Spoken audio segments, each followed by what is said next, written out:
review today. So I finished this book last night at 4 in the morning and I ended up waking up at noon because of it, so thank you very much, book. Today I'm going to be reviewing Flawed by Cecelia Ahern. Thank you so much to Grace over at Booktubetours. I did receive this book to do a review on. I'm so excited, and this is one of my new favorite dystopians. Cecelia Ahern actually wrote Love, Rosie, and P.S. I Love You, so I don't know if you guys have read those books. I haven't yet, but after reading this book I want to go and read those books now because like the writing, okay, we'll get to that in a second. There's also going to be, so yeah, there'll be linked down below in the description, and there's also a giveaway for a copy of Flawed, so there'll be a link down below where you can enter for that too, so yes. Right off the bat, I'm just gonna put my rating out there first, and then we're gonna discuss this a little bit. Okay, rating, 8 out of 10. Where do I begin with this? Like, I didn't even realize, you guys, how long it's been since I've read a dystopian novel. I feel like I just read one yesterday, but really all these books I've been reading these past few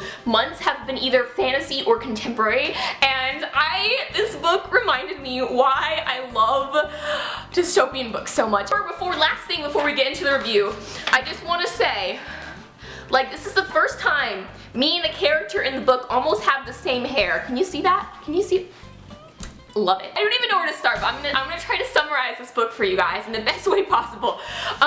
So this book is about a dystopian society in which the government has created this sort of guild, or this sort of like side system of judges that originally was just like a small thing, and it was just to kind of weed out the bad seeds in society to keep them from getting into positions of power. Because in this book, in the past, there were people that got into government, that got even like to become president. There were people that got into positions of power and then they ended up abusing that power, making bad decisions, causing companies to go bankrupt and all this kind of stuff. And so the flawed court system was developed to prevent people like that from getting into positions, you know, high positions of power. So Flawed ended up becoming this, it just ended up growing and growing, and it sort of just took over society. Now for people, their goal is to become perfect or flawless. The flawed system is if you make a bad decision, if you, for example, if you like cheat on your girlfriend or something like that, you get branded as flawed. So you have to end up going into court, stating your case,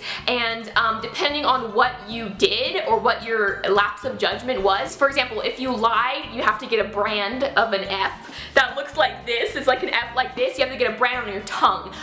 If you stole from society, like if you were a thief and you stole something from a store, you get a brand on your palm so that everyone knows now that, hey, you are flawed and you did something bad. I know that doesn't sound too bad. I mean, well, I think the branding is a little too far. Flawed system ended up becoming somewhat corrupt. Like, people are getting flawed for like things that are just not something that's like a lapse of judgment. Like, people now in this society don't accept making mistakes, and that's like the big thing, is like, you're human, you make mistakes. So now people are getting flawed for like the most minor things, and it's just ridiculous. So our main character, Celestine, she's like the picture perfect child. She's 100% logical. She loves mathematics. She's really good in school. She's always like perfecting things. She's always correcting people's grammar and vocabulary and things like that. She's kind of like that know-it-all girl. But what happens is one day she ends up, I'm not going to tell you what situation she's in, but she's in a situation where she makes a decision that it's like morally a good thing. People are so brainwashed that they see it as her doing a bad thing,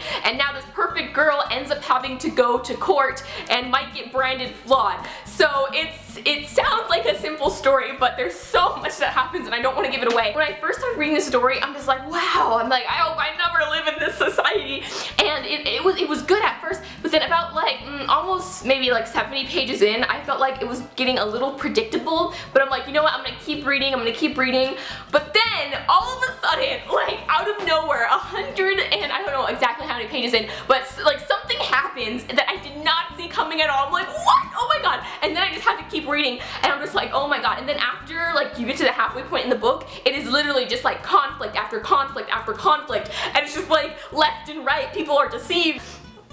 It literally, like, the pace, like halfway through the book, immediately picks up, and it's just like, oh my god, I literally went from page 150 to 270 in the matter of like an hour and a half. It was so good, and like after, I feel like after you get to the halfway point of the book, that's when it really starts to pick up, and you just can't put it down, and I just love that about it. And again, that's why I said, like, I didn't realize how long it had been since I read a dystopian book, and this book reminded me of why I love dystopian books so much. Overall, I love the book. I feel like if you're a fan